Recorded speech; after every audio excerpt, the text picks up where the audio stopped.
How's it going? I'm Assistant Managing Editor Gabe Whisnant, joined by Alyssa Mulliger. We are going to introduce her Sunday story coming up this week. The story is on inclusionary zoning, which may not sound by name like something that affects a lot of people or affects the average person in Spartanburg or Spartanburg County. But if you've looked for somewhere to live, especially looking for somewhere to rent in recent years, it does affect you, or at least a strategy could affect you. So with that in mind, Alyssa, what is inclusionary zoning? It's essentially a zoning tool that cities or counties can use to not only promote affordable housing, but to essentially increase the supply of affordable housing.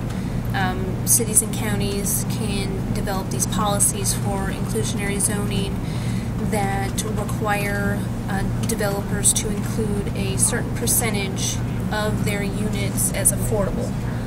Cities and counties can also require these units to be affordable for a certain period of time.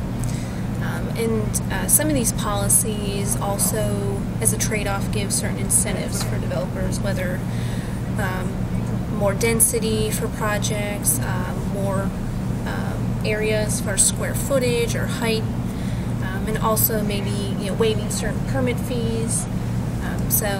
But again, essentially, it is a tool used to promote affordable housing. And it sounds like Greenville and Charleston, their city councils are on board with that specific legislation. What is the feel that you're getting from folks around Spartanburg? Right. Well, right now, it's not legal to do inclusionary zoning in South Carolina, but there is a bill that was introduced in January by Senator Kimpson. He's out of Charleston. And as you mentioned, places where, there's a lot of development going on, scarcity of land, a lot of density, like Greenville, City of Charleston, are very supportive of being able to do inclusionary zoning. In Spartanburg, there's some mixed views. Some people think it could help now, especially since Spartanburg is in a growing phase.